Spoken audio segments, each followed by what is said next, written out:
Talk today about real estate funds, mortgage pools, and credibility.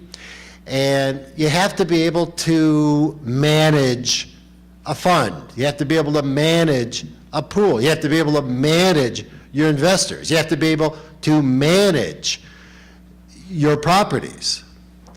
The days of using an Excel spreadsheet, baby, are over. That's over. That's like that big brick cell phone. I mean, that is just the way it is. AJ has the answer to that. He's a great speaker. He has an incredible software that, at the very least, you got to just see how this thing works, because it's amazing. I'm proud to have AJ as a sponsor. I'm even more proud to have him as a friend and a longtime sponsor. And please give a warm welcome to AJ Poulin from the mortgage office. Hello. How you guys doing? Thanks for having me today. My name is AJ Poulin. Our company is Applied Business Software. We make software called the Mortgage Office. We sell it to hard money lenders across the country. It's the most popular product in the United States for hard money lenders. And a lot of the people you saw on stage today also happen to use it, like Longhorn Investments. They've had our software a few months. And on the other end, George Blackburn bought our software about 24 years ago. And so everything in between, it's all for hard money. Here we go. That's me. There's our agenda, okay? We're gonna blow through this, and here we go. What is loan servicing is one of the things we're gonna talk about, why you wanna do it, outsourcing, in-house options, choosing the right product, cost, general pointers, and a quick little video. Okay, so what is loan servicing? Loan servicing is the managing of payments on loans that you made and payments to your investors. In its purest form, loan servicing is money in and money out. And essentially, it is that simple. There's a lot to it, but that's the idea. Money in on these loans that you closed and funded, and money out to investors. It also involves correspondence, all the stuff that you're sending to your borrowers, all the stuff you're sending to the people in your pool, to the people that own loans directly, all the notices, all that stuff is involved in that as well, along with correspondence, along with compliance issues, regulatory issues, all that stuff. You've got to take that into account. So why would anybody want to service loans? Why would anybody want to do that? Most people like to make loans, right? You know, I talk about the lion going out to kill the antelope, right? A lot of loan brokers view themselves that way, right? They're going to go get that antelope, right? We closed it, yeah. Now what are you going to do? Well, I'm going to close another one, right? But back at the den, people are managing that antelope, you know, slicing up, feeding everybody, right? So that's loan servicing. People do it for three reasons. The first one is control. It takes a lot of work to close these loans. I don't need to tell you folks that. It takes a lot of work also to get investors. Months, weeks, years, maybe. Maybe you golf with somebody for 3 years before he decides to invest with you. So if you're going to be servicing these loans on behalf of these investors, you want that control, right? You want to be their go-to guy for investments. If the borrower's got an issue, you want to know about it before it's an issue. Nip it in the bud. Other reason is revenue. Leonard talked a lot about the revenue, the spreads, the fees, but there's also opportunities. So for example, if you get a loan on your desk and an investor happens to call you and say, hey, you know, I was asking about my check. It's like, oh, it's on the way. By the way, I've got a $200,000 loan on my desk. It's a 30% LTV, 6-month rehab loan. I just got it. I haven't told any investors about it. Would you be interested? If you're servicing those loans, you get those opportunities, right? And you can't put a price tag on that. Another thing is building a business. You know, if you brokered loans for 5 years, you would have the revenue you made from those loans, but after 5 years, other than that, you don't have anything to show for it. If you wanted to sell your business at that time, you don't really have anything. If you're servicing those loans, let's say you're the same company, same logo, same number of loans, same dollar amount, right? And you serviced all those loans that you originated. In 5 years, your company is going to be worth a heck of a lot more than the company that was just brokering loans, right? You're building a business. And as we all know, being a broker, a little bit up and down, right? Some months are good, some months are bad. Worst thing is the beginning of every month, you're at zero, right? I am too, you know, believe me, I can relate. You're always at zero at the beginning of the month. You had a great July, August 1st rolls around, you're back at zero. That's life of a broker. If you're a servicer, you're constantly adding to your portfolio. Right? You're constantly adding these loans that are closed and funded. So that's what servicers do, right? But let's say you do both. You broker these deals, and then you service them once they're closed and funded. Over time, you're building up your portfolio, okay? And that's the goal. Okay, so some people say, AJ, we're going to outsource our loans. That's fine. There's pros and cons to all this stuff. In my a potentially unbiased opinion, I'm going to give you the pros and cons of everything, okay? So the cons of outsourcing. Actually, let's do the pros first. So as far as the pros, you don't need a staff, right? And if you don't have a lot of volume, it's not going to cost you a lot of money, right? So those are the big pluses. You don't have to worry about that stuff. It's going to be somebody else's problem. Those are all pluses of outsourcing. It's a viable option. If you're going to do 2 loans a year, you probably want to buy software. You probably just want to outsource, and that's fine. You can do that. There's cons with that, though. One of the big cons is that you're handing over your investors. We talked about the guy that had been smoozing on the golf course for 5 years, and you go to this kid's soccer games and birthday parties and stuff like that, right? He finally decides to invest with you. You put the loan together, he gives you his money, you close the deal, you get your commission, and then you hand it to somebody else. And so if that investor says, hey, I didn't get a payment last month, what do you say? I don't know. It's not my problem. That's that company that's doing that. That's not me, right? So it takes so long to give the investors these warm fuzzies to invest with you, to just hand over those investors to a company that's paying their staff minimum wage or whatever, that could care less, that it took you 5 years to nurture this relationship. It's a crapshoot. That's definitely a con. Same with lack of control. You want to know about it before it's a problem, right? Same with an investor. If they're not happy, you want to know about that ahead of time. You don't want to find out after the fact, oh, that loan I did with you, the borrower never paid, it went to foreclosure, I'm never investing with you ever again. That happens in outsourcing. And people that outsource, when they call us, that's usually the story they tell us. They never called the borrower, they sent it to foreclosure, they're furious, the investor's furious, and you lost an investor who could potentially invested with your company for 10 to 20 years. A lot of people say it's not worth it. It's fine for some folks. Same with this surprise borrower refi. You see him at the soccer game. It's like, hey, isn't your loan coming up due in a couple of weeks? Or, that loan? Oh, yeah, I refied that. You what? Yeah, I refied it. With who? That company you sent me to that was doing the servicing on the loans. Yeah, they had a sales guy call me. I just refied the thing last week. Talk about a knife to the heart, It's a killer. That's another con. And we kind of already talked about losing touch with the portfolio. Again, you want to be proactive with this stuff. The dirty little secret in the outsourcing business is that most servicing companies are not, they're also foreclosure companies. And it's not a coincidence, right? Because they make a little bit of money on the servicing, but they make a lot of money when these loans go to foreclosure. And they'll tell you straight up that loan servicing is the little stream that feeds to the ocean of foreclosures. They make their money on foreclosures. So it's in their best interest if all of the loans went to foreclosure. That's a perfect world for a servicing company. It's not a perfect world for you. And it's definitely not a perfect world for these borrowers that had these loans, and your investors aren't going to like it either. Right? So this is not a coincidence that the servicing companies are also foreclosure companies. Okay, so let's say you decide to do this stuff on your own. You're going to do it in-house. If I was starting a company and I had 5 or 6 loans, I would use Excel spreadsheets. That's what I would use. Right? You can have columns and this, and you can have interest rate here, or did he pay, did he not pay, da-da. It's not a bad way to do that, okay? Excel is actually, it's pretty flexible. It's free, right? It comes with most computers. It's expandable. I have people that call us, they say, we have 200 loans, how do you manage it? Excel. I'm like, do you have 200 tabs on your spreadsheet? They go, oh no, we have 200 spreadsheets. I'm like, oh, okay, that's better. Yeah, okay. Right.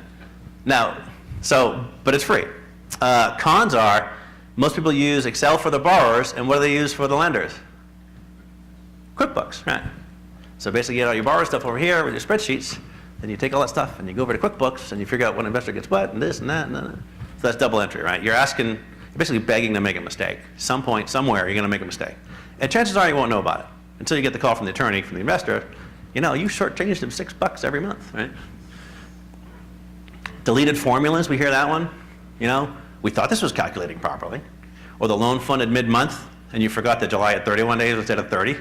So guess what? That first payment that you apply, if you're calculating principal and interest wrong that first month by accident, guess what?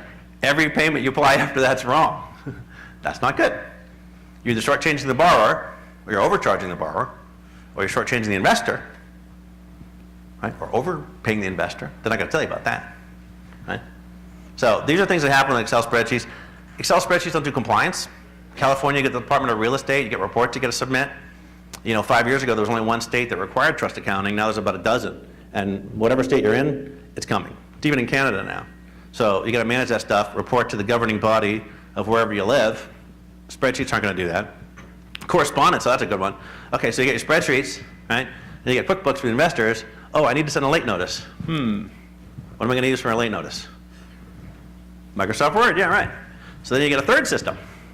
John Smith, you are 21 days late, and you owe, crap, get calculator, right? And plus, oh wait, but you were late last month, and there was a default fee, plus an unpaid charge of insurance that we force placed at 9% interest. That's when we get the call. I get people calling screaming, I can't stand this anymore. Right, so that's quadruple entry is what you're doing.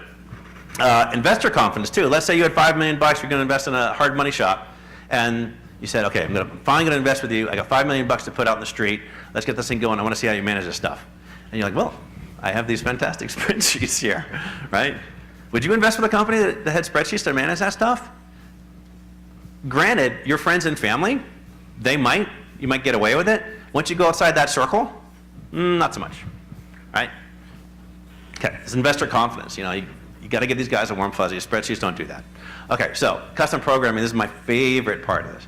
Okay, so custom programming. The pros of custom programming are non-existent. There really aren't. And it's always the same story. It's always like saying my brother-in-law, he's really good with the internet and he's going to make me something in 2 months for a couple $100. I'm like, yeah, okay, that's cute. And then I call him a year later and he's like, well, he's getting there. I'm like, well, you said a couple months. It's been we're pretty close. Okay. Call me a year later. How's it coming along? Just about there. He's almost done. I'm like, he was almost done like 18 months ago. Well, he's getting there, right? And they spent all this money. It took 10 times longer than they expected. The money part's bad enough, but the worst part is you have to teach these people that don't know the mortgage industry. They don't know what a negatively amortized loan is. They don't know what RESPA is. They don't know what a prepayment penalty is. You have to explain them all this stuff, get the formulas, give it to them, hope they program it right. It doesn't work. Out of all the people that have done custom programming, 19 out of 20 didn't work. The 1 out of 20 that did work, I'm happy for them to a point, but then they'll say, a year later, they go, you know what, we can't email statements. You want to do this kind of loan? We're starting to do construction loans, so we got to do draws and budgets and stuff, and I want to run a mortgage pool. And the programmer who did that, he's on to the next job. He's not available. So now you have a system that's either going to blow up, that guy's not available. We always call it by the hitting by the bus syndrome, because there was one guy that had custom programming. He thought it was great, and then his programmer got hit by a bus. And so he basically had a $100 million portfolio on a custom system that was crashing all the time, and the programmer passed away, and he's screwed, right? And my favorite one is the guys that say, we spent $500,000 on our system, but we can't afford yours. It's like, well, yeah, because you spent $500,000 on a system that doesn't work. So, and then also, if there is a question, there's no tech support team. It's one guy, right? You don't put all your eggs in one basket. Okay, software. So, pros of software. It's kind of like if you want to buy a car. If you want to buy a car, you wouldn't ask your brother-in-law to make a car for you. You might. I don't think it's a good idea. But you'd probably just go to the dealer and say, I'd like to buy a car, right? Okay, so that's the purpose of software. It's supported. You buy it. You own it, it's yours. Cons are it's a crapshoot. There's tons of companies out there. A lot of them aren't that great. A lot of them are mom and pop shops. And it costs, software's not free, right? But it runs your back office. It's one of the more important decisions you have to make as a business owner. What am I going to use to run my back office for the next 20 years or 26 years like George Blackburn, right? So it costs money. Selecting software, just take your time. Don't rush it. Don't just do one little demo, 20 minutes on the web, and then send somebody a check that you don't know. Don't. You want to do multiple demos, do your homework. The funny thing about this stuff is, if you're going to get married to somebody, you wouldn't go on one date and have a nice time and then get married. Well, you might. It's Vegas. but don't recommend it. But take your time. You know, it's a relationship. You're going to be with them for a long, long time, so take your time.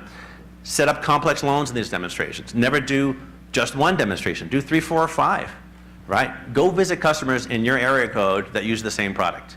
And if they can't provide you with one, well, maybe they're not as big as they say they are. From salespeople, you know, you always get everything in writing. A funny story I had was one guy, is a great story. He was asking the sales, does your software do this? Yeah, yeah, yeah. Does it do this? Yeah, yeah. And he says something to the effect of, well, will it remind me that, you know, my car insurance is due, that I need to go down to the DMV, you know, tomorrow? And he goes, yeah, yeah, it does that too. And he goes, did you hear what I said? He goes, yeah, yeah. He goes, I asked you if the software's going to remind me to go to the DMV. He goes, oh, well, we can make it do that. He was just lying through his teeth, or he was just saying yes to everything, right? So if you have any like real questions for a salesperson, a software company, get it in writing. Put them in a nice email and get specific answers to your specific questions. Because on the phone, it's yeah, yeah, yeah, right? But when you actually see it in writing, you'll see the squirm and, well, we don't yet, and those yeses all of a sudden turn to no's and maybes and possiblies, right? Same thing as you guys might not run a pool today, or do construction loans today, or do ARMs today. Nobody's doing ARMs because the rates haven't changed. But guess what? When the rates start going up, your investors want what they're getting to go up as well, right? So whatever you're going to buy is going to handle ARMs. Same with updates. If you call a software company and say, show me the last updates you did over the past 12 months. If they can't show anything, that means they're not working on it, which means it's old and it's going to be dated if it's not dated already, right? References. Don't get 1 or 2 references and say, yeah, it seems fine. Get a ton. Give it to your assistant to make those calls. Put in 20 questions, have your assistant call, right? Ask for people in your area code, in your state. We had a guy call me the other day, he said, I want your customers in Orange County. I go, well, 949 or 714? He goes, no, you don't understand. Orange County references. I go, I know, there's different area codes. There's 949, there's 714. He goes, well, just give me both. I'm like, okay, well, let's see. 949, we have 18, and 714, we have 16. He goes, who are they? And I listed them all. He goes, they all use you? I'm like, yeah. He goes, I compete with those guys. I'm like, right, well, I think you just made up your mind, right? If they can't produce it in your area code, maybe, you know, wrong product. Same thing with multi-lender. You might not do multi-lender right now, but guess what? Even if you guys are lending out your money, I don't care how rich you are, eventually you're going to run out of money and you're going to need to lend other people's money. Make sure the software can handle that too. Oh, and the site visit's a good one. I had a guy wanted to go visit the software he's going to buy, and they go, yeah, come by anytime. He goes, okay, I'm going to be there tomorrow. He's like, I'll meet you for lunch at Starbucks. Right? The guy was working out of his bedroom. He was a one-man shop. He didn't have an office. And that's how he knew, right? So, cost-wise, real quick, there's about 60 companies that make loan servicing software. There might be 70 now. There's a ton. The cheapest ones are a few $100. The more expensive ones are 100 grand and up. Ours starts at 10 grand. We like to think of us as upper middle class. Last thing here, pointers, just general servicing pointers. You got to be proactive with your borrowers. You know, they need a loan. They're in a bind. If they're starting to be late with their payments, right?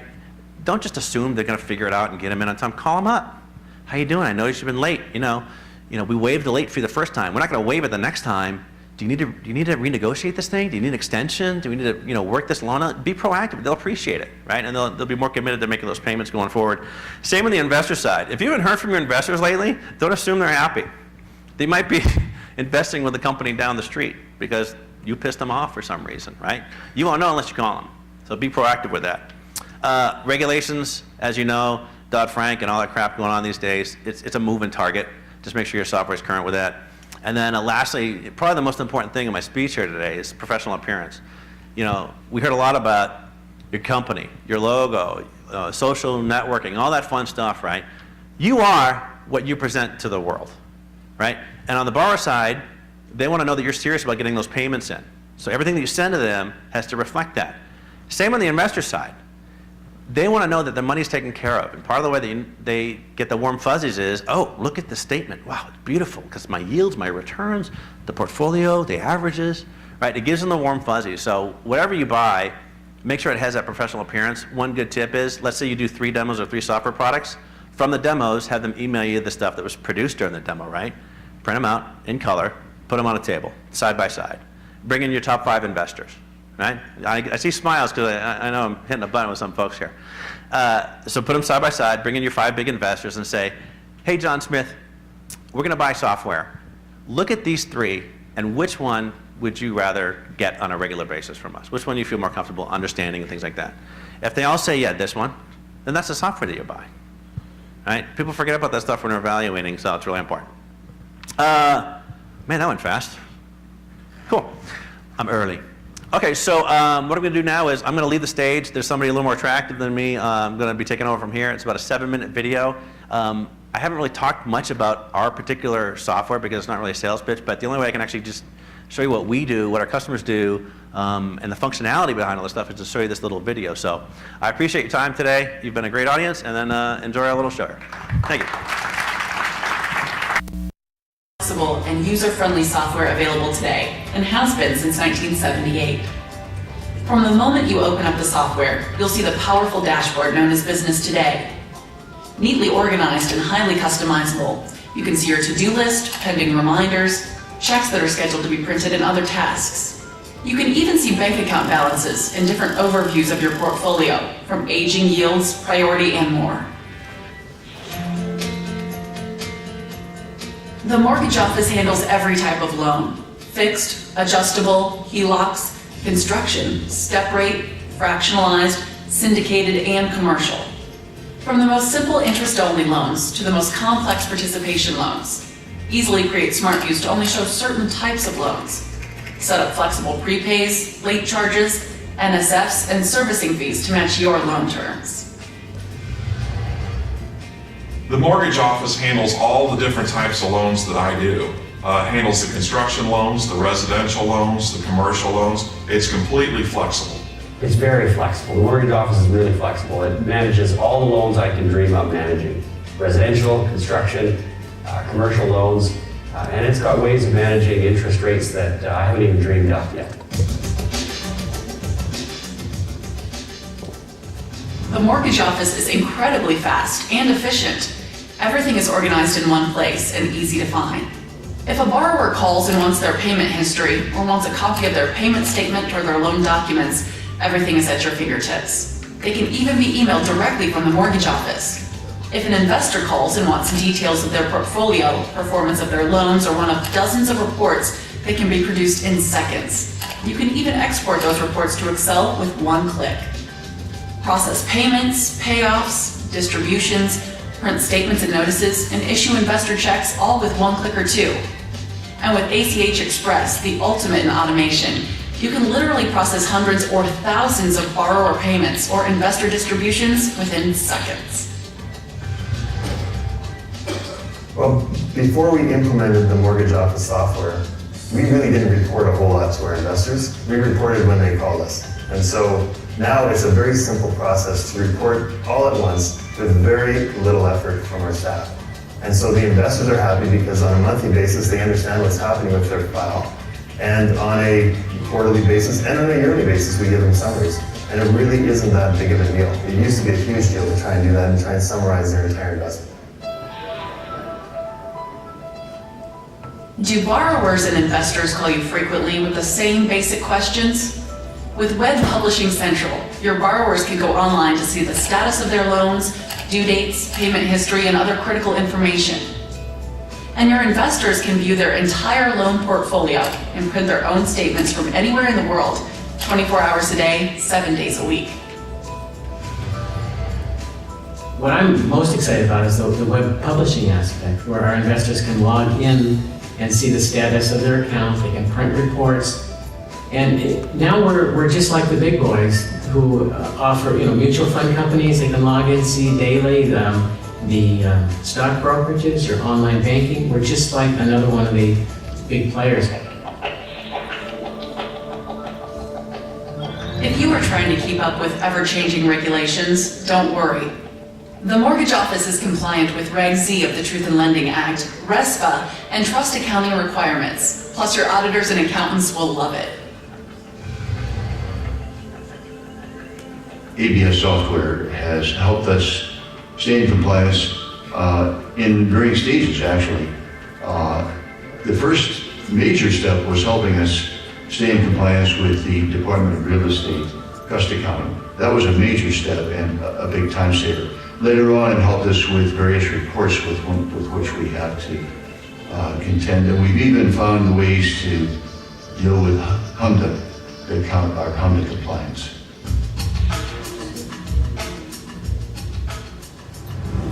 Many companies buy the mortgage office to enhance their company's professional image. From bulletproof accuracy to state-of-the-art reporting, you will find the mortgage office can dramatically increase investor confidence. The mortgage office has increased the image of our company. Each statement that we send out, whether it's to our borrowers or our lenders or our partners, has our Alta West Mortgage logo on each statement. So they're very professional looking. With the mortgage office, you can double, triple, even quadruple the size of your portfolio without increasing your staff. You can streamline your workflow, increase efficiency, and improve collections. This results in increased revenue and lower operating costs. Our portfolio has grown since we first implemented the software, since we first implemented the mortgage office at a rate of approximately 100% doubling every 3 months. And without being able to go out there and spend the time at the shows, going and meeting in person firsthand with clients, prospective new clients, that just wouldn't be possible. And that wouldn't be possible in and of itself without software like the mortgage office making my life much easier back at home. The mortgage office uses cutting-edge technology and is backed by the best technical support in the industry. Customers can call in toll-free and speak to a real person who knows your business. We also offer online training and classes in our offices in California. Plus, with built-in help files, FAQs, and online news groups, you'll be up and running in no time. One thing I love about the mortgage office is the tech support people.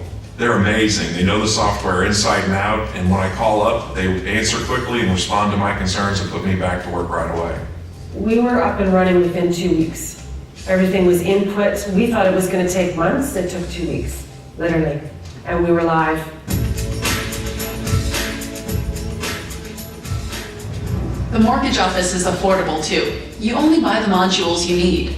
Start out with the basics for a handful of loans, then add modules as your business expands and your portfolio grows. Plus, have the peace of mind in knowing that as your company adds new offerings like adjustable loans, impounds, or loan pools, you won't have to replace your software. With the mortgage office, you can add modules at any time, and downloads are fast and easy. If we didn't have the mortgage office installed, I would say we would need at least 3 or 4 people in the loan servicing department in order to get done what the mortgage office does for us. A recent survey by the Opportunity Finance Network rated our software #1 for ease of use, #1 in technical support, and #1 in overall satisfaction. Contact us for a free online demonstration. We'll show you how to streamline your operations, reduce errors, stay in compliance, and become more efficient as your company becomes more profitable. The Mortgage Office, one smart investment.